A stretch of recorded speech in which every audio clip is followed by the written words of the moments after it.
Ok, on lance l'enregistrement, on va y aller. Ça tourne, donc on y va dans 5, 4, 3, 2...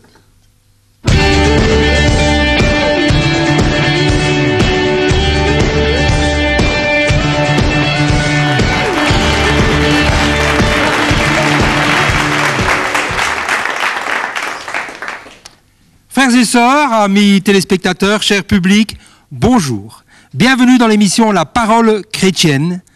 Alléluia.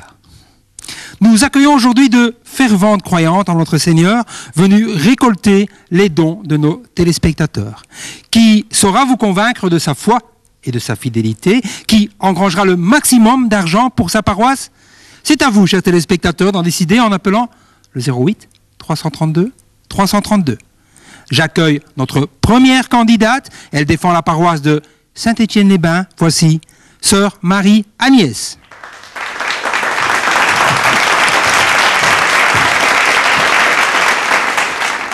Sœur Marie-Agnès, bonjour. Bonjour mon père. Sœur Marie-Agnès, vous portez le voile depuis 1 an environ. Que faisiez-vous avant? Je vivais dans le péché. Parlez sans crainte, mon enfant. Si Dieu, dans sa miséricorde, a pu vous pardonner, alors nous pourrons vous pardonner. Amen. Je dansais dans un bar, mon père. Des danses impures. J'ai honte encore maintenant. Étiez-vous heureuse dans cette vie, sœur Marie-Agnès? Je ne pouvais pas être heureuse. Au fond de moi, je savais que c'était mal. Mais Dieu a entendu vos pleurs et vous a apporté son salut. Allons-nous, chrétiens, rejeter sœur Marie-Agnès pour ses péchés? Non! Ou allons-nous, au contraire, ouvrir nos bras à cette nouvelle enfant du Seigneur? Oui! Oui, car il est de notre devoir d'aider notre prochain.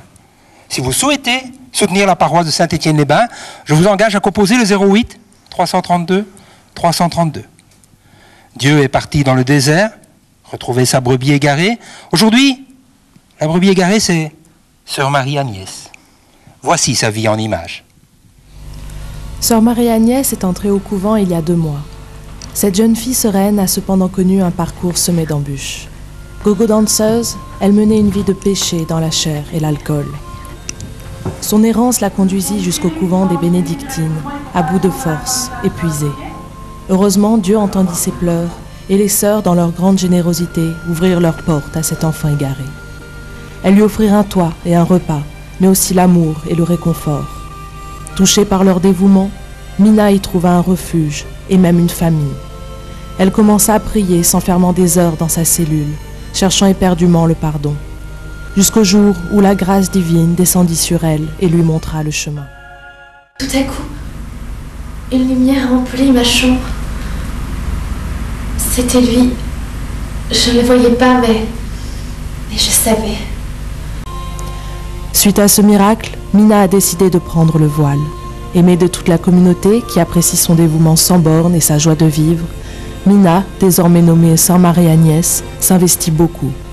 Cette Marie-Madeleine des temps modernes sait toucher le cœur des paroissiens et obtient un grand succès lors de la quête du dimanche. Sœur Marie-Agnès, dites-moi, avez-vous toujours autant de succès lors de la quête? Les paroissiens sont très généreux, mon père. Généreux, je n'en doute pas. Eh bien, je vais vous demander de faire une petite démonstration de vos talents parmi notre public qui, j'en suis sûr, saura se montrer généreux. Le standard va maintenant prendre les appels pour notre 2e candidate. De retour sur le plateau de la parole chrétienne et nos 2 candidates vont me rejoindre maintenant. Sœur Marie-Agnès est là et Justine.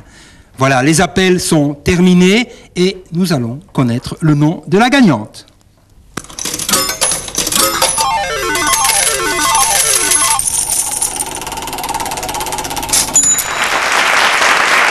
Sœur Marie-Agnès.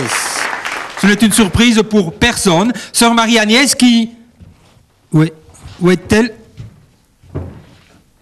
Comment elle s'est barrée avec le fric? Bordel de Dieu, mais... Cher public, excusez-nous, nous avons un petit problème. Il semblerait que sœur Marie-Agnès se soit enfuie avec l'argent de la quête. Surtout, ne la jugeons pas, c'est au Seigneur de le faire. Pour ma part, je vais vous quitter et rejoindre Justine, car il est aussi de mon devoir de consoler les éplorés. Je vous souhaite un très bon dimanche.